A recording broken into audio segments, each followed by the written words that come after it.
My recent book, A Critical Studies of Thailand Higher Education Reforms, or The Culture of Borrowing, is looking at the major reforms in Thailand for the past 100 years.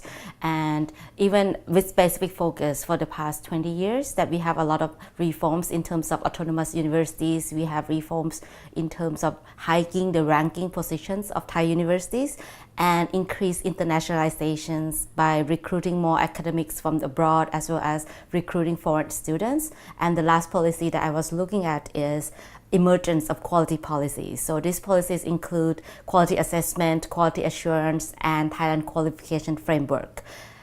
To look at all of this, I look at it in terms through the theories of globalization and policy borrowing and lending, and to look at the relationship between Thailand and other Western countries and Western models, and how these models create inspiration for Thai elites or Thai policymakers to adopt as well as translate it at the local context. So it's, on the one hand, it's a very policy-based, on the other hand, it's very theoretical by looking at this Westernization and localization relationship. Policy borrowing and lending is one perspective to understand the rise of globalizations and global education policy in local contexts. So we have an assumption that we can always learn from other countries' experiences. We have an assumption that we can go visit different countries, pick and choose something of their best practices and come back to our country.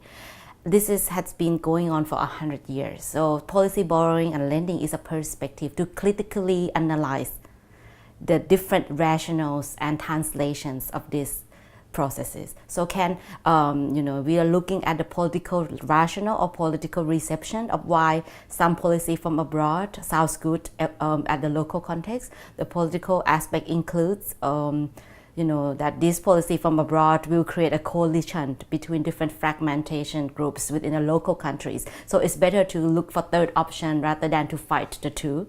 So we can look at economic of borrowing, which is like if you are borrowing it from the World Bank, the IMF, Asian Development Bank, you have to comply to their conditionalities and policies, practices that they want. So this book is called Culture of Borrowing. So it said in an absence of political rationale as well as economic rationale, culture assimilation drives the need for policy borrowing. So for example, the case of Thailand wants to be like the West. The case of Thailand shows that to be inspired by Western standards is a rationale for policy adoption.